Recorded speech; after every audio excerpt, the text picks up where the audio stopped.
School में I was always an introvert and specifically 10th तक मेरे को बहुत ज़्यादा फैट शेमिंग झेलनी पड़ती थी क्योंकि मैं काफ़ी मोटा था।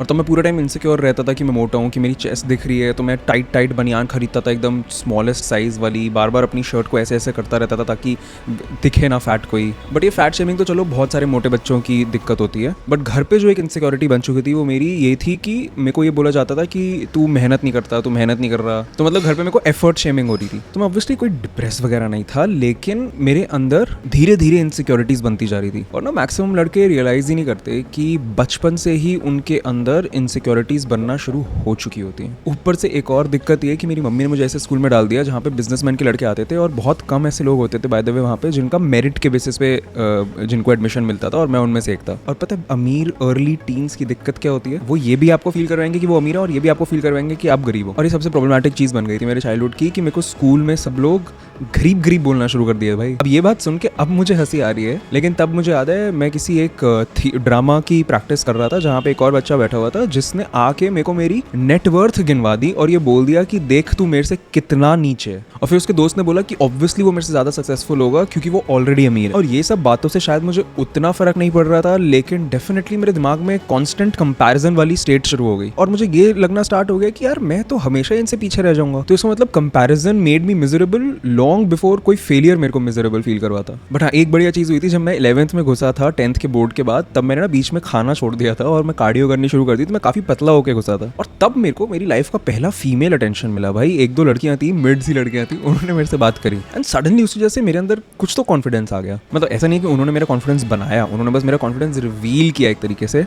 बट अब मैं ओके था किसी भी और सुंदर लड़की से ये बात करने के लिए। हाँ, मैं फ्लर्ट नहीं कर सकता था, उसको पटा नहीं सकता था ऑब्वियसली क्योंकि मैं उतना वैल्यूएबल नहीं था, लेकिन एटलीस्ट मैं बात तो कर सकता था। मतलब हाइपोथेटिकली करी नहीं थी मैंने, बट इतना अपनी इनसिक्योरिटीज़ पे ऑब्सेस करना, प्लस बहुत डिस्ट्रैक्टेड बच्चा था मैं क्योंकि मेरी ADHD तो किसी को लगता ही नहीं था कुछ प्रॉब्लम है, तो इसलिए मैंने पढ़ाई ज़्यादा नहीं करी। एंड इवन दो मैं एक कोचिंग भी ज्वाइन करी थी शुरू में 11th में, बट वहाँ पर भी जाके मैं सोता होता था, तो मैंने एंट्रेंस की तैयारी भी अच्छे से नहीं करी। तो फिर ऑब्वियसली मेरा एंट्रेंस में कुछ अच्छा रिजल्ट नहीं निकला। एंड तब पहली ऐसी मेरे को लाइफ में फीलिंग आई कि I am the biggest failure alive, क्योंकि मेरे पेरेंट्स मुझ में बहुत डिसअपॉइंटेड थे। उन्होंने मेरे से ढंग से बात करनी छोड़ दी थी, मेरे को कोई इमोशनल सपोर्ट नहीं मिला। और मेरे को यहाँ पे रियलाइज हुआ कि शायद गिल्ट ज़्यादा तुम्हें हर्ट करता है फेलियर से। फिर जब मुझे ये फील करवाया गया कि I am good for nothing, तब एक तरीके से मैं फोर्स था कि मैं अपना कॉलेज ड्रॉप करूँ और वापस से तैयारी शुरू करूँ IIT में घुसने की। तो मैंने अपने आप को बिल्कुल अंदर बंद कर दिया, कहीं बाहर जाना छोड़ दिया, अपने एक दोस्त से तक नहीं मिला, साथ में हर दिन ठूस के नमक पाड़े खाने शुरू कर दिए क्योंकि भाई पढ़ाई का स्ट्रेस था और मेरी पूरी लाइफ ही एग्जाम प्रिपरेशन बन गई। बट ना मेरा कॉन्फिडेंस वापस पता कैसे आया उस टाइम पे मेरे ड्रॉप ईयर में। मैंने अपने घर के पास वाला एक छोटा मोटा कोचिंग इंस्टीट्यूट ज्वाइन कर लिया, जो कि मतलब इससे पहले जब मैं 11th-12th में था तब मैं एक बड़े नाम वाले में जाता था जहाँ पे पूरी इंडिया से बेस्ट लोग आते थे। बट ये छोटे इंस्टीट्यूट में ना मैं big fish and small pond बन गया और यहाँ पे मैक्सिमम बच्चों से मैं बेटर भी था और बच्चे थोड़े मतलब मेरी तारीफ भी करते थे कि भाई तेरे से तो बढ़िया तरीके से मैथ सॉल्व हो जाती है IIT वाली। और ऊपर से यहाँ के प्रोफेसर्स भी बिल्कुल खुश हो गए थे मेरे को पढ़ा के, और वो ऐसे हो गए थे कि भाई हमें तो इस पे फोकस करना है। तो आप समझ रहे हो, मैं तो चेंज नहीं हुआ था, लेकिन मेरी एनवायरनमेंट चेंज हुई तो मेरा कॉन्फिडेंस अपने आप आ गया। और यहाँ से मुझे समझ आया कि भाई इसीलिए big fish and small pond better होता है, क्योंकि तुम्हारी एनवायरनमेंट तुम्हें पॉजिटिव एनर्जी से भर रही होती है यार। तो तैयारी अच्छी थी तो आपको लग रहा होगा कि इसके बाद तो सब अच्छा ही हुआ होगा, लेकिन अब मेरे साथ हुआ मेरी लाइफ का, आई थिंक मेरी लाइफ में 3 ही बहुत मेजर प्रॉब्लमैटिक डिप्रेसिव इवेंट्स हुए हैं, और उसमें से पहला वाला है ये। जब मैंने एग्ज़ाम दिया मुझे लगा मैंने बिल्कुल ही बहुत ही बढ़िया एग्ज़ाम दिया है, सब सही था। मैं वापस आया और मेरे मम्मी पापा ने मेरे वापस आते ही मेरे से मेरा क्वेश्चन पेपर लिया, उसको टैली करना शुरू कर दिया। ऑनलाइन एक की निकल गई थी कि भाई ये सही आंसर्स हैं, उससे मैच करना शुरू कर दिया। और एंड में जो स्कोर आया वो पासिंग मार्क्स से बहुत लो आया, और मेरे को और मम्मी पापा ने ये बोल दिया कि तेरा तो IIT नहीं निकलेगा इस साल भी और तेरी लास्ट चांस भी गई। भाई तब जो मतलब मेरा दिमाग बिल्कुल ख़राब हुआ, सब कुछ सुन हो गया मेरे कान में, मुझे कुछ सुनाई नहीं दे रहा था, मेरे को दिखाई नहीं दे रहा था, और मेरे को रियलाइज़ हुआ कि ये तो एंड है। और मेरे को याद है अभी भी एग्जैक्टली मैं बेड और अलमारी के बीच में जो जगह थी ज़मीन पे, मैं अपने मम्मी पापा के रूम में बैठा हुआ था और मेरी मम्मी सिर्फ ये बोले जा रही है कि तेरे तो गया, लास्ट चांस भी गया, अब तो तेरा लाइफ में कुछ नहीं हो पाएगा, अब तू एज अ फेलियर ही जिएगा, अब कुछ नहीं हो सकता। ये मेरे को मम्मी ने उसी दिन जब मैं एग्ज़ाम दे के आया हूँ तभी बोल दिया है। और उसके बाद मैंने अभी तक मुझे याद है कि जो दरवाज़ा, कबर्ड का दरवाज़ा होता है, अलमारी का दरवाज़ा होता है, उसमें डबल डोर कबर्ड थी मम्मी की लकड़ी की, एक दरवाज़ा लकड़ी का था, दूसरा दरवाज़ा लकड़ी का था फ्रेम, और बीच में उसके शीशा था। मैंने वो दरवाज़ा खोला और ज़ोर ज़ोर से पट पट सर पे मारना शुरू कर दिया अपने, और इतनी ज़ोर से मारा कि एक्चुअली मैं पास आउट हो गया। और उसके बाद जब मैं उठा तो मैं अपने बेड में उठा, और जब अपने बेड में उठा तब बिल्कुल एम्प्टीनेस में उठा, बिल्कुल ऐसे उठा कि अब क्या, अब तो कुछ भी नहीं है। एंड इस दिन मेरे को पता चला इमोशनल ब्रेकडाउन, नर्वस ब्रेकडाउन क्या होता है, क्योंकि मैंने अपनी एंटायर लाइफ की वर्थ एक एग्ज़ाम पे बेस कर दी। But I was a kid, I didn't know any better, and then the relief happened because I clear the exam. But मैं आपको ऑनेस्टली बताऊँ, मैं कोई इतना खुश नहीं था, मुझे कोई एक्साइटमेंट फील नहीं हुई। आई थिंक मेरे मॉम डैड मेरे से कम 100 गुना ज़्यादा खुश थे। मेरे को रियलाइज़ हुआ कि ये जो मेरी अचीवमेंट है, इसका काम मुझे हैप्पीनेस या पीस देना नहीं है, इसका काम तो मेरी प्रॉब्लम सॉल्व करना था। और वो प्रॉब्लम मेरे दिमाग में बनी हुई थी कि मेरे माँ बाप की मेरे से कुछ एक्सपेक्टेशंस हैं। तो इन द सेंस कि मैं खुश था कि भाई जो माँ बाप की एक्सपेक्टेशंस थी वो सॉर्ट हो गई हैं, और इन्होंने बोला था कि अब तू फेल नहीं होएगा अब लाइफ में, बस उस उतने में मैं खुश था। ये खुश नहीं था कि मेरे साथ कुछ अच्छा हुआ है। बट तब मुझे पता नहीं था कि कॉलेज में क्या अवेट कर रहा है मेरा। अब जब मैं कॉलेज में घुसा तो सभी लड़कों की तरह मैं भी फिट इन उतना अच्छे से नहीं कर पा रहा था। बाकी लोग एक्चुअली आपस में दोस्त बना पा रहे थे, बट मेरे को लग ही नहीं रहा था कि आई बिलोंग हियर। तो मैं हर 2 दिन में घर चला जाता था, स्पेशली फर्स्ट ईयर में। लेकिन फिर मेरी दोस्त ना बना पाने की जो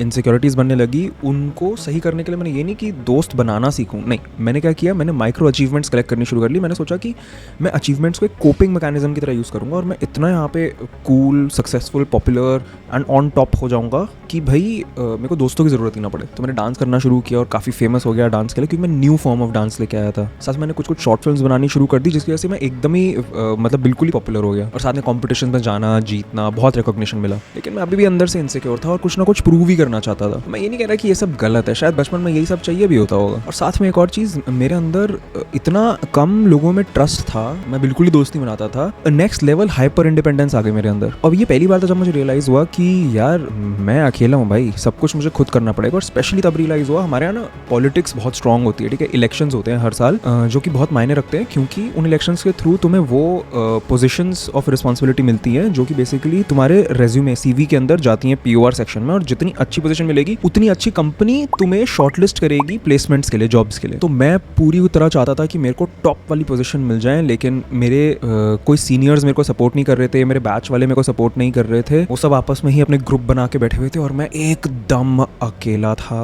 और यहाँ मेरे को हिट हुआ कि भाई इवन दो अकेला हूँ, मैं सबको हरा दूंगा, सबको। इतना मेरे अंदर आग आ चुकी थी कि ये सब ग्रुप में है ना, वो मेरे को इस चीज़ से और चिढ़ मचती थी कि इन सब के दोस्त हैं, ये सब ग्रुप में, सब साथ में एक्ट करते हैं, कि मेरे को इतनी उससे आग मच चुकी थी कि मैं अकेला इनको हरा के दिखाऊंगा। और फिर मैंने कुछ ना कुछ षड्यंत्र रच के, कुछ मेंटल चेस खेल के, टैक्टिक्स लगा के, चाहे एथिकल हो या अनएथिकल हो, झूठ झाड़ बोल के, जैसे भी है, अपना एक अच्छी पोजीशन निकाल ली, जो कि बेसिकली मान लो सेकंड लेवल की पोजीशन थी। बट स्टिल वो इतनी अच्छी पोजीशन थी कि मेरा रेज्यूमे बहुत स्ट्रांग हो गया ना। आई स्टिल फील लाइक मेरा रेज्यूमे अभी तक का एटलीस्ट कूलेस्ट रेज्यूमेस तो रह चुका होगा IIT का। बट मैं अपना रेज्यूमे ऐसा बना क्यों रहा था, क्योंकि मेरे 7th सेमेस्टर में था प्लेसमेंट सीजन, और मैंने जो आने वाली थी, मेरी शॉर्टलिस्ट आ गई थी मैक्सिमम कंपनी में, मैक्सिमम कंपनीज मेरा इंटरव्यू लेना चाहती थी। मैंने इंटरव्यू की तैयारी करनी शुरू करी, जो कि बेसिकली केस इंटरव्यू प्रिपरेशन होती है, एंड वो भी मेरी ठीक जा रही थी। बट मैं इतना ज़्यादा स्ट्रेस था, मैं इतना ज़्यादा अपने दिमाग में सोच चुका था कि ये ना, मतलब डू और डाई है, ये हुआ तो मैं कुछ हूँ लाइफ में, अगर ये नहीं हुआ तो मैं बिल्कुल बर्बाद हूँ, मेरा कुछ नहीं हो सकता। और ये वही मेंटालिटी है जो बचपन से मेरे पेरेंट्स ने मुझे सिखाई हुई है। लेकिन इतना सब पूरे अपने 3.5 साल कॉलेज की मेहनत करने के बाद कि मुझे ये स्पेसिफिक मैनेजमेंट कंसल्टिंग जॉब मिल जाए, क्योंकि वो कूलेस्ट मानी जाती है, मेरा बहुत मन था कॉर्पोरेट में काम करने का। उसके बाद भी जिस दिन Day 1 आया इंटरव्यूज़ का, जो मुझे लगा था कि, और बाकी सबको भी लगा था कि इसकी तो Day 1 सुबह लग जाएगी जॉब किसी अच्छी कंपनी में, लेकिन उस दिन मुझे आ गया पैनिक अटैक। क्योंकि भाई mental health problems don't care about your resume. तो जिस टाइम पे अंदर इंटरव्यू के लिए मेरा नाम बुला रहे थे, मैं बाहर बालकनी में खड़े होकर सांस लेने की कोशिश कर रहा था, मुझे सांस तक नहीं आ रही थी, क्योंकि इतना बड़ा हवा बन चुका था ये चीज़। मेरा दिमाग एकदम जम चुका था और मैं कॉन्फिडेंस बिल्कुल लूज़ कर चुका था। मैं अंदर इंटरव्यू देने घुसा तो मतलब उनकी शक्लें देख के मेरे दिमाग में, मतलब मेरा दिमाग सुन पड़ गया, कान सुन पड़ गया। बेसिक मैथ्स नहीं हो पा रही थी मेरे से, और इवन तो मैं मैथ्स में बहुत अच्छा हूँ, तब भी बेसिक मैथ्स भी नहीं हो पा रही थी। और जब मैं पहले दिन हार गया बिल्कुल, और मेरी वो जॉब नहीं लग पाई जो मैं इतने सालों से सोच रहा था, मैं मतलब लिटरली वो एक इकलौती चीज़ थी जिसके टुवर्ड्स मैं काम कर रहा था, और वही नहीं हो पाया। तो बिल्कुल वही सेम चीज़ एक तरीके से रिपीट हो गई जो IIT का एग्ज़ाम देने के फर्स्ट टाइम हुई थी। और फिर मेरे को अभी तक याद है कि काफ़ी टाइम तक जो बेसिकली डे 1 को जॉब नहीं लगी तो डे 2 जो पूरा था मैं सिर्फ अपने कमरे में पड़ा हुआ था, बेड पे पड़ा हुआ था। मेरे को अभी तक याद है मैंने पूरा दिन कुछ नहीं खाया, मैं सिर्फ पड़ा हुआ था और कुछ नहीं किया मैंने। आंखें खुली थी मेरी, आंखें बंद भी नहीं थी, बस मैं बेड में पड़ा हुआ था क्योंकि मेरे से उठा ही नहीं जा रहा था, क्योंकि मेरे दिमाग में सिर्फ एक फीलिंग आ रही थी कि एवरीथिंग इज़ ओवर, सब खत्म हो चुका है, सब कुछ ख़त्म हो चुका है, एवरीथिंग। बट फिर अगले दिन एक कंपनी थी जो कि आई कैंपस पे, मिड एस कंपनी, बिल्कुल EY नाम था उसका इंटरव्यू देने गया। ऑब्वियसली क्लियर कर लिया क्योंकि यहाँ पे तो मैं ऐसे सोच के गया था कि अबे ये कंपनी कोई औकात है मेरे सामने, जो कि गलत है सोचना, बट स्टिल क्योंकि ये सोच के गया था, मेरे पास कॉन्फिडेंस था और मैं जाके निकाल लिया ऑब्वियसली। और एक्चुअली मुझे अभी भी याद है वो इंटरव्यू लेते टाइम लिटरली वो जो फाइनल राउंड था उसने ये बोला कि तुम्हारा डे 1 पे बेन BCG वगैरह क्यों नहीं निकला। तो मेरे को अभी तक याद है मैंने उस पर रिप्लाई किया था कि वही जाने। बट और जिसकी भी EY में लगी थी वो सेलिब्रेट कर रहे थे कि नौकरी लग गई। मेरे को तो अभी और ज़्यादा फेलियर वाली फीलिंग आ गई कि अब लॉक हो चुका है कि मैं एक फेलियर हूँ। क्योंकि समझो यार सक्सेस एक रिलेटिव चीज़ बन जाती है अगर आपकी आइडेंटिटी ही कंपैरिजन पे बेस्ड हो। और मेरे को तो बहुत बुरा लग रहा था पूरा महीना मेरा। उसके बाद विंटर वेकेशन शुरू हुई दिसंबर में, इतना बुरा लग रहा था और मैं पूरा महीना बिल्कुल ऐसे निकाला कि अब तो लाइफ ख़त्म है, अब कोई चांस नहीं है कि मैं लाइफ में कहीं भी पहुंच पाऊंगा, अब तो डन है। मतलब मैं अपने अंदर मान चुका था कि I am a loser and this is the reality I have to live with. लेकिन फिर ना मेरा लास्ट सेमेस्टर शुरू हुआ और लास्ट सेमेस्टर में ना एक मैं अभी तक एहसान मानता हूँ, मेरा एक जूनियर था रजत, जिसने मुझे बोला कि नहीं इस बार जो हमारा ग्रुप डांस का इवेंट होगा उसके अंदर आप ना डांस करोगे और आपको ये जोकर वाला सीक्वेंस करना है, ठीक है, आपको जोकर वो जो बैटमैन वाला जोकर होता है वो बनना है और डांस करना है पर्पल लैम्बोर्गिनी पे। अब डांस तो मुझे पसंद ही था और लास्ट सेमेस्टर में करने के लिए कुछ नहीं था, तो मैंने कहा हाँ बिल्कुल करते हैं। वो किया मैंने, वो बहुत ही बिल्कुल ही वायरल हो गया हमारा डांस और उस पर इतनी अप्रिसिएशन मिली। और हमारी जो कॉलेज की डांस टीम है जो कि एक्चुअल में काफ़ी फेमस मानी जाती है, उसका नाम वी डिफाइन है, वहाँ मतलब वो लोग मेरे को आके बोलने लगे कि तू ज्वाइन कर ले। और मतलब और कोई ऐसा था नहीं जो लास्ट ईयर में जाके टीम ज्वाइन करता था, मतलब तुम्हें शुरू से ज्वाइन करनी पड़नी होती थी फिर उसका तुम ट्रेन होते। बट मैंने इतना बढ़िया परफॉर्म कर दिया था कि मेरे को डायरेक्ट वहाँ पे घुसा दिया और I had a big contribution in getting a lot of podium finishes. हम लोग बहुत जगह फर्स्ट सेकंड थर्ड आए भाई। और वो छोड़ो, मैं अलग लेवल पे फेमस हो गया भाई दिल्ली के डांस सर्किट में। मैंने कभी एक्सपेक्ट नहीं किया था ये सब होगा यार। और इतनी अप्रिसिएशन मिल रही थी, सब लोग, मैं डांस परफॉर्म कर रहा हूँ और सब लोग मेरा नाम चिल्ला रहे हैं, सब लोग मेरा नाम जानते हैं। एंड ये पहली बार था जब मैंने फेम टेस्ट किया और वो भी इतने खतरनाक तरीके से, रियल अपने सामने असली लोगों का फेम। मेरे को तब ऐसा लगा यार अप्रिसिएशन वो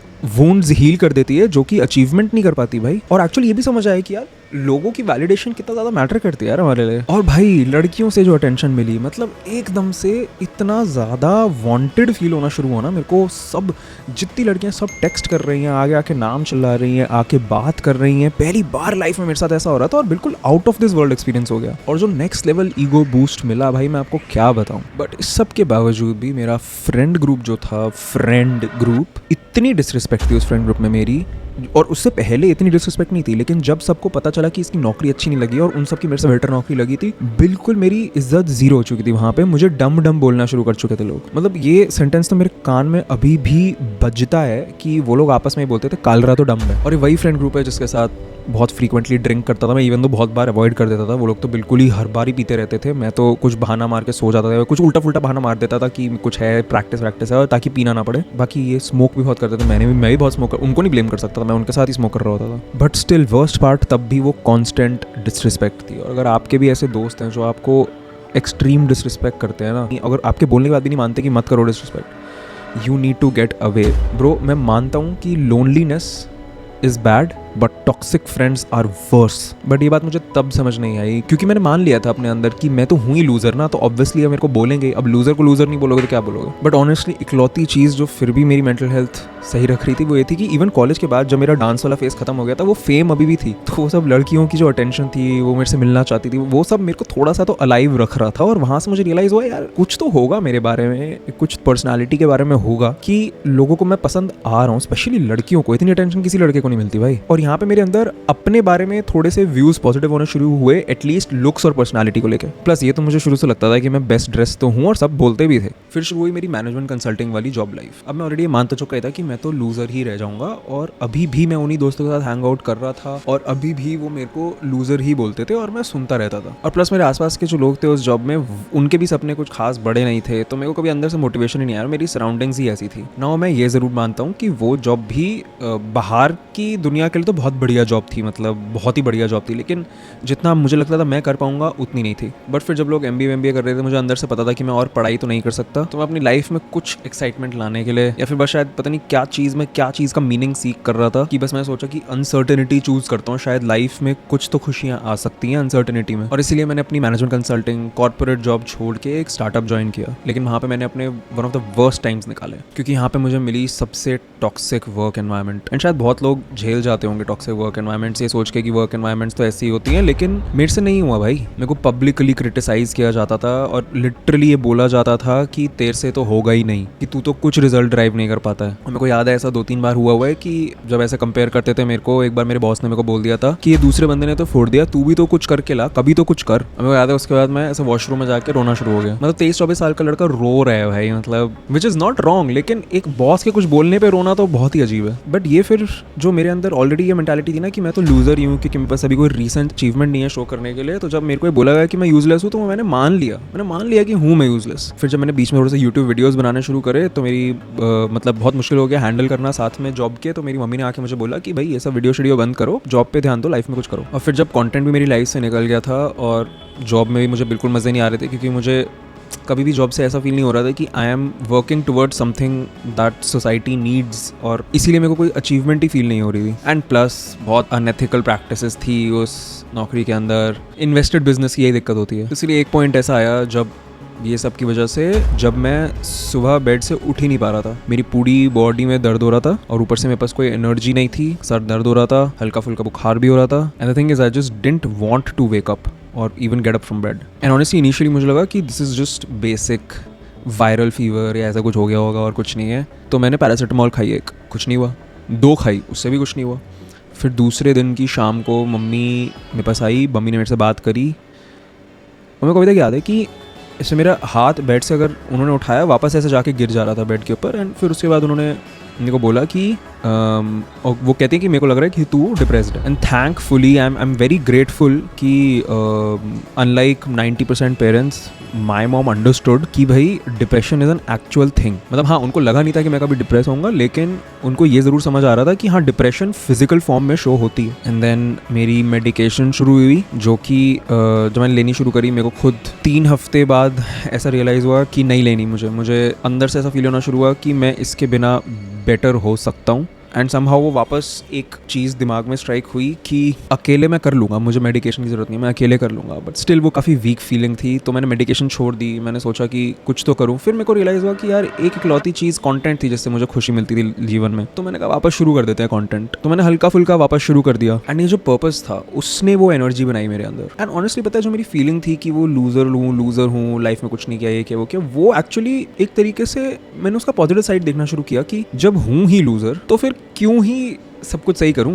फिर तो अगर कंटेंट गलत है तो फिर कंटेंट ही कर देता हूँ, गलत ही करता हूँ जब सब लाइफ में गलत ही है तो। बट स्टिल जॉब की टॉक्सिसिटी मुझे तब भी फील होती थी और तब मुझे लगा कि यार अगर जॉब छोड़ भी दूंगा, और तब मेरा प्रमोशन हो गया था, मेरी सैलरी वगैरह सही हो गई थी, मैंने कहा कि यार जॉब छोड़ भी दूंगा, अभी भी लूजर ही हूँ, तब एक ऐसा लूजर बन जाऊंगा जो कंटेंट से कमाता है और थोड़ा सा कम कमाता है, कुछ नहीं होता, होने दो, लूजर ही रहना है ना, तो कर दो फिर क्विट। मैंने एक दिन रैंडमली ऐसे जाके क्विट कर दिया, एक मीटिंग में जाके बोल दिया अपने CEO कि भाई मेरे से नहीं होएगा, मैं जा रहा हूँ। और यही चीज़ है यार, टॉक्सिक एनवायरनमेंट से अगर तुम्हें पीस चाहिए ना तो छोड़नी ही पड़ेगी। बट फिर कुछ बहुत ही बढ़िया हुआ लाइफ में। फिर तो भाई आप लोगों की वजह से कंटेंट एक्सप्लोड हो गया और मेरी लाइफ में मेरे को जेन्युइनली हैप्पी फील होना शुरू हो गया जब लोग अप्रिशिएट करने लग गए, लोग ये बोलने लग गए कि मेरी वजह से उनकी लाइफ में एक पॉजिटिव चेंज आया है। एंड ऑनेस्टली ये तो था ही कि दूसरों को कंट्रीब्यूट करके खुशी तो मिल ही रही थी। साथ में 2023 was when I took my first international solo vacation. मेरे को वहाँ पहुँच के रियलाइज हुआ कि life is so much bigger than achievements. मतलब वहाँ जाके मैं अकेला घूमा, अपने आप से बातें करी, नई नई चीज़ें देखी दुनिया में। मेरे को रियलाइज हुआ यार लाइफ में बस सक्सेस के पीछे भागना is not the main M. मतलब मेन एम तो जेन्युइनली खुशियाँ हैं। इवन जब मैं उसके बाद ऑस्ट्रिया गया अपनी सेकंड सोलो ट्रिप के लिए, वहाँ पे मुझे रियलाइज हुआ भाई मेरे को तो नेचर से, हाइकिंग से बहुत ही ज़्यादा प्यार है। तो 2021, 22, 23 बहुत बढ़िया गए मेरे। और अगर आप भी चाहते हो कि हम लोग मिल के ऐसे 6-7 लौंडे मिल के एक इंटरनेशनल ट्रिप पे जाएं जो कि मैं होस्ट करूंगा, तो मेरे को कॉमेंट्स में ज़रूर बताना। और जो मैंने 2022 में जो बहुत कम अमाउंट ऑफ टी-शर्ट्स एक ब्लैक एंड व्हाइट लॉन्च करी थी अर्बन नीड्स में, उससे मुझे भी कॉन्फिडेंस आ गया था कि आगे बिजनेस बन सकता है। तो 2023 में मुझे एक इंसान मिला जिसने मेरे को बोला कि मैं खुद कभी एक ब्रांड चलाता ही हूँ, मैं तेरा भी ब्रांड पूरा रन कर दूंगा, तेरे को सिर्फ अपना कंटेंट डालना है। तो 2023 में फिर ये भी शुरू हुआ। और आपको याद होगा मैंने सारी जो टी शर्ट्स लॉन्च करी थी, सबसे पहली लॉन्च थी अर्बन नीड्स की, वो मैंने ऑस्ट्रिया में ही शूट करी थी। बट उसके बाद धीरे धीरे मेरे को रियलाइज हुआ कि ब्रांड को सही चलाना शायद हम दोनों का मिलके वो कंपैटिबिलिटी नहीं है, क्योंकि यार मैं ना बहुत ज़्यादा स्ट्रेटेजिक प्लानिंग वाला आदमी हूँ, बहुत ज़्यादा प्रॉपर सिस्टम से चलने वाला आदमी हूँ, क्योंकि मेरे को कॉलेज में भी और उसके बाद जॉब में भी यही सब सिखाया। मतलब मेरी जॉब तो लिटरली यही थी, बट मेरी कंपैटिबिलिटी मेरे को फाउंडर के साथ इसलिए नहीं थी और स्टिल नहीं है क्योंकि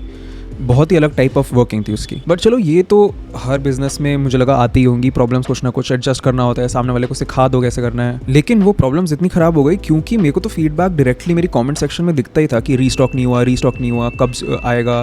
प्लस लॉन्च की एक डेट जो मुझे बताई गई थी कि इस दिन तक सब कुछ हो जाएगा, वो कभी हुआ ही नहीं, वैसा हमेशा ही ख़राब होती रही। मेरे को सबसे बुरा ये लगता था कि यार अब ऑफकोर्स मैं तो कर ही लेता अगर मैं किसी और की जगह होता, क्योंकि मुझे अपनी कॉम्पिटेंस पे पूरा भरोसा है, मैं कर तो सब कुछ सकता हूँ। लेकिन जो चीज़ मेरे अंडर आती ही नहीं है और मेरे पास टाइम भी नहीं है कि मैं अपना काम छोड़ के वो करूँ, फिर ये कंटेंट ख़राब हो जाता, तो वहाँ पे मेरे अंदर सिर्फ एक कांस्टेंट स्टेट ऑफ कन्फ्यूजन ही मचती रही और मेरा दिमाग घूमता ही रहा। क्योंकि प्रॉब्लम ये है कि मैंने किसी में अपना ट्रस्ट डाला एंड जो मैंने सपने देखे थे और मुझे दिखाए गए थे कि बड़े ड्रॉप्स होंगे, मोमेंटम बनेगा, मोमेंटम कभी बना ही नहीं। अब चलो ये तो दिक्कतें आती होंगी बिजनेस में, भाई मान लिया, ये तो सभी फेस करते होंगे, but I wasn't stressed about the money, I was stressed because मेरा फ्यूचर मेरे को लग नहीं रहा था कि मेरे कंट्रोल में। And then in 2025 last year March में मुझे पता चला कि एक काफ़ी, मैंने आपको पहले भी बताया था कि काफ़ी गलत चीज़ करी उसको फाउंडर, मैं बता नहीं सकता एग्जैक्टली क्या, क्योंकि मुझे लगता है मॉरली सही नहीं है, एथिकली सही नहीं है कि मैं आपको बताऊँ एग्जैक्टली, बट कुछ काफ़ी अगेंस्ट द कॉन्ट्रैक्ट किया उसने।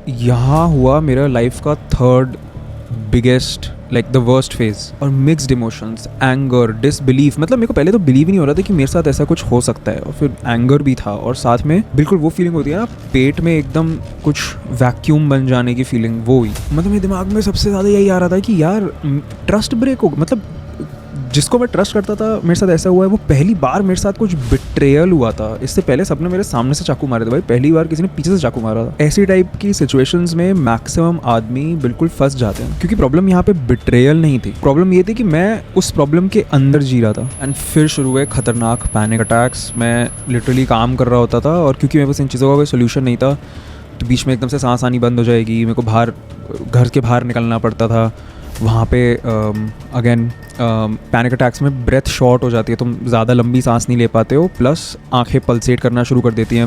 मान लो आंखें वाइब्रेट हो रही हैं, कुछ ढंग से सुनाई नहीं देता, सुन पड़ जाता है, क्योंकि मेरा दिमाग इतना ज़्यादा क्लाउडेड हो गया था दुख से कि मैं कोई सोल्यूशन नहीं सोच पा रहा था इस चीज़ का। मैं इससे कब निकलूँगा, कैसे निकलूँगा, ये सब कुछ नहीं सोच पा रहा था। और शायद नहीं सोच पा रहा था, ये भी एक रीज़न था कि जब बेसिकली मुझे पता चला था, उसके कुछ दिन बाद मैं फ्रांस गया था। मैं फ्रांस से वापस आया ट्रिप से, अपनी सोलो ट्रिप से, तो मैंने आके यही सोचा था कि मैं इसको एक सेकंड चांस दे देता हूँ। शायद मैं सेकंड चांस इसलिए देना चाहता था उसको क्योंकि मेरे पास कोई सोल्यूशन ही नहीं था। मैं इतना दुख से भर चुका था कि मेरी एनर्जी इतनी कम हो चुकी थी कि मैं ये भी नहीं बोल सकता था शायद उसको कि अब ख़त्म है सब कुछ। इवन तो मैंने बोला था, बट मेरे में हिम्मत नहीं थी उसको पूरा प्रोसेस उस चीज़ को करने की, बिल्कुल हिम्मत ख़त्म हो चुकी थी मेरे अंदर। एंड साथ में मेरे को रात को नींद आनी छूट गई। ऐसी बहुत रातें थी जब मैंने स्लीपिंग पिल्स ली, कुछ रातें ऐसी भी थी जिस दिन मैंने दो स्लीपिंग पिल्स ली, which is very unhealthy. But भाई नींद ही नहीं आ रही थी रात को। जब भी सोने जाता था ऐसा लगता था कि मेरे साथ ऐसे कैसे हो सकता है, ये तो कभी हो ही नहीं सकता था। ये मतलब मैंने कभी ऐसी पॉसिबिलिटी नहीं सोची थी कि मुझे कभी धोखा मिलेगा। और वो रात को जब तुम्हारे दिमाग में थॉट्स आते हैं कि बिट्रे हुए हो, धोखा मिला है, तो मतलब नहीं आ सकती फिर नींद। और मैंने इस प्रॉब्लम को अपनी आइडेंटिटी ही बना लिया इतना ज़्यादा कि मैंने फिर से उस स्पाइरल में चला गया कि आई डोंट डिज़र्व एनीथिंग। पता है मैं आपको एक ऑनेस्ट बात बताऊँ, सिर्फ एक सोलो ट्रैवल ही है जो कि मेरे को थोड़ा सा रिफ़्रेश कर देता है, रीसेट कर देता है, मेरा बर्नआउट अवॉइड करता है। बट यहाँ पे इतना बर्नआउट हो रहा था क्योंकि अब किसी भी तरीके से पीछा छुड़ाने की बातें चल रही थी, लीगल बातों पे आ चुका था कि कैसे अलग होगी, कैसे वो इंसान अलग होगा कंपनी से, वगैरह वगैरह, इतना ज़्यादा कुछ हो गया था। फिर उसके बाद मेरे को थोड़ी सी सांस लेने को इसलिए मिली क्योंकि मेरे को फाउंडर ने बोला कि चलो ठीक है, जो हमारी सेल आने वाली है, एनिवर्सरी सेल, एटलीस्ट तब तक साथ में कर लेते हैं। वो आई थिंक उसका मोटिव ये था कि सेल में बहुत ज़्यादा सेल होती है हमारी, तो एटलीस्ट वो उतना पैसा कमाना चाहता था। मैंने कहा चल ठीक है भाई, ख़त्म करो, मतलब मैंने कहा करो जो भी है। तो हमने सेल लॉन्च करी और उसके 2 दिन बाद मैं जापान चला गया। अब वैसे ही उनसे नहीं डिस्पैच हो पा रहे थे सेल के ऑर्डर्स, मुझे ऑलरेडी डीएम और कमेंट्स आने शुरू हो गए थे, डिस्पैच नहीं हुआ। ऊपर से जापान में मेरे को मेरे को फाउंडर का कॉल आता है। अब ये मानो कि इतने टाइम बाद मैं कोई छुट्टी पे गया हूँ, जापान में कॉल आता है, वो बोलता है कि मैं डिस्पैचेस रोक रहा हूँ, मैं डिस्पैच ही नहीं होने दूंगा। और मैंने कहा मेरी ये ट्रिप भी ख़राब, मेरी पूरी जापान ट्रिप बर्बाद हो गई। फिर मैं उसके बाद वापस आ गया। मैंने वहाँ पे जो रुकना था मेरे को सोलो, वो फिर से नहीं रुक पाया, क्योंकि इस मेंटल स्टेट में कोई कैसे रुकेगा। फिर मैं वापस आया, फिर हमारे वापस वही लीगल डिस्कशन शुरू हो गए कि भाई एग्जिट कैसे करना है, लीगल क्लॉज ये वो वगैरह। और भाई मैं सही बता रहा हूँ, मतलब ये जो लॉयर्स के साथ बात करने वाला टाइम होता है ना, जब इधर उधर लीगल बातें चल रही होती हैं और मनी मैटर्स चल रहे होते हैं और ये सब, मतलब ये तुम्हारी अंदर की सारी लाइफ खींच लेता है। और इसके ऊपर से मैं तुम्हें बिल्कुल भी ब्लेम नहीं कर रहा हूँ, लेकिन उस टाइम पे जितने भी कस्टमर्स थे, ऑब्वियसली उनके ऑर्डर्स डिले हो रहे थे, एक एक महीना डिले हो रहे थे। तो भाई इतनी गालियाँ पड़ रही थी कमेंट्स में, इतनी गालियाँ पड़ रही थी डीएम्स में। जो लोग पहले इतना रिस्पेक्ट करते थे, जिनको इतनी वैल्यू मिली है कंटेंट से, जिनके लिए मैंने इतने साल इतना कुछ सैक्रिफाइस करके मैंने बनाया, कंटेंट बनाया, वो लोग मेरे को कमेंट्स में कह रहे हैं, और उनकी कोई गलती नहीं थी इसमें, वो लोग मेरे कमेंट्स में कह रहे हैं बहन के लोड़े मेरा ऑर्डर दे, ऑर्डर नहीं दिया, तू स्कैमर है। और भाई मैंने कहा यार ये सब क्या चल रहा है मेरी लाइफ में, और मैं बिल्कुल दब रहा था इसके अंडर। अब पता है सबसे इंपॉर्टेंट रियलाइजेशन क्या थी मेरी मेंटल हेल्थ की, कि अप अंटिल दिस पॉइंट, इससे पहले जितनी भी सिचुएशंस थी वो काफ़ी हद तक ऐसे सॉल्व हो जाती थी कि और ज़्यादा मेहनत कर लो हो जाएगी सॉल्व। लेकिन ये सिचुएशन मुझे इतनी ज़्यादा हेल्पलेस इसलिए फील करवा गई क्योंकि और मेहनत करने से कुछ सॉल्व नहीं होएगा। और इसके ऊपर से एक और चीज़, उस टाइम पे मैं डेट कर रहा था एक लड़की को, एंड उसके बाद काफ़ी सीरियस हो चुका था मेरा। बट ये लिटरली ये मैसेज है जो उसने मेरे को भेजा, क्योंकि हमारे कम्युनिकेशन स्टाइल्स काफ़ी डिफरेंट थे। मैं एक ऐसा लड़का हूँ जो कि मैं जैसा हूँ मैं वैसा ही अट्रैक्ट करना चाहता हूँ लोगों को। मतलब अगर मैं पसंद हूँ तो ग्रेट, मुझ में कुछ चेंज मत करो। एंड मुझे फील करवाया जाता था कि मैं बिल्कुल भी इनफ नहीं हूँ, तो ऑब्वियसली ब्रेकअप तो होना ही था। और ये उसी टाइम हुआ जब ये वाली चीज़ न्यूज़ मेरे पास आई थी कि उसने ऐसा किया है, मतलब स्टार्ट ऑफ 2025 में, मतलब जब को फाउंडर ने किया, तो दोनों चीज़ें एक साथ गिरी मेरे पे।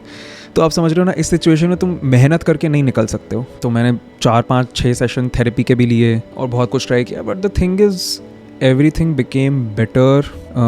मेरे बर्थडे के आसपास जब मुझे रियलाइजेशन हुई नवंबर में कि I want to stop trying to win. But इसका क्या मतलब है कि I was finally ready to lose. ये रियलाइजेशन का मतलब क्या है, और ये क्यों ऐसी चीज़ है जो कि आदमी 30, 40, 50, 60 साल पे भी नहीं समझ पाते। मैक्सिमम आदमी ये नहीं समझ पाते, और यही मैं चाहता हूँ कि आप समझो मेरी स्टोरी से इसका मतलब क्या है। तो भाई for the first time in my life I genuinely didn't care if I one. मेरे को नहीं फ़र्क पड़ता था कि मेरे को एक कंपनी मिले ना मिले, मेरे को नहीं फ़र्क पड़ता था पैसों का लॉस हो या ना हो। और मेरे को ये भी फ़र्क पड़ना छूट गया कि लोगों को मैं सक्सेसफुल लगूंगा या नहीं लगूंगा। और मैं आपको बहुत ऑनेस्टली बता रहा हूँ, अब मेरा सेल्फ इंप्रूवमेंट का कंटेंट है भाई। सोचो मेरे दिमाग में क्या जाएगा कि अब मेरे को फ़र्क नहीं पड़ता लोगों को मैं सक्सेसफुल लगता हूँ या नहीं लगता, क्योंकि उस पॉइंट पे मेरे को सिर्फ पीस चाहिए था भाई। और मैं आपको ये सबसे ये लेसन नहीं सिखा रहा हूँ कि भाई किसी में ट्रस्ट मत करो या कोई बिजनेस मत करो लाइफ में। The true lesson that I learn, जो मैं आपको बताना चाहता हूँ अपने तीसरे मेंटल नर्वस एवरीथिंग ब्रेकडाउन से, वो ये है कि हर एक लाइफ की बैटल डिजर्व नहीं करती कि आप उसको सॉल्व करने में जी जान लगा दो, क्योंकि sometimes peace is more important than being right. And by the way भाई ऐसा नहीं है कि ये सब मेरे को एकदम से कुछ मैं संत वंत बन गया हूँ, नहीं। मैं ये सब बहुत पढ़ के आया मेरे पास। मतलब सो एडलर एक साइकोलॉजिस्ट है जिसकी बहुत सारी बुक्स हैं, मैंने पढ़ी हुई हैं। एक उसमें से बुक है करेज टू बी डिसलाइक्ड, जो मैंने एक्चुअली 2 बार पढ़ी है। एंड वो एक ऐसी बुक है जिसने मेरी हैप्पीनेस को सबसे ज़्यादा इम्पैक्ट किया है। एंड मैं बहुत अर्ज करता हूँ, अगर आप 21, 22 या उससे ऊपर की एज के हो तो आपको डेफिनेटली कोई ना कोई एडलर पे बेस्ड बुक पढ़नी चाहिए। करेज टू बी डिसलाइक्ड काफ़ी एंटरटेनिंग बुक है, तो उसे पढ़ना काफ़ी आसान है। बट एनीवे जो अभी अर्बन नीड्स का होने वाला है, एक काफ़ी खुशखबरी है आप लोगों के लिए। वो खुशखबरी मैं आपको सून रिवील करूँगा हमारे इंस्टाग्राम, अर्बन नीड्स के इंस्टाग्राम पेज पे ही। आप लोगों को बहुत मजा आएंगे, क्योंकि उसके बाद आपका फायदा होने वाला, आपको बहुत बढ़िया चीज़ें मिलने वाली हैं। But anyway the funny thing is कि I still have the same ambitions, I still want to build big things and I still want to reach my maximum potential in everything. But I no longer attach my happiness to the outcome. मेरे को अब अगर कुछ achieve होता है तो ऐसी कुछ खास खुशी नहीं होती, और कुछ हार जाता तो ऐसे कुछ खास दुख नहीं होता। मेरी मेंटल हेल्थ सुधरी, वो है ये। And also I truly believe कि मेंस मेंटल हेल्थ सिर्फ तभी अच्छी हो सकती है अगर हम एज मेन अपनी रिस्पॉन्सिबिलिटी समझें, अपने आसपास के मेन की मेंटल हेल्थ को एटलीस्ट उनसे चेक इन तो करना। तो भाई अगर आपके भी कुछ क्लोज दोस्त और आपको लगता है उनके लिए इस वीडियो का कोई पार्ट रेलेवेंट हो सकता है, वो क्लिप करके उनको ज़रूर भेजना, या फिर आप उनको ये वाला पार्ट भी क्लिप करके भेज सकते हैं।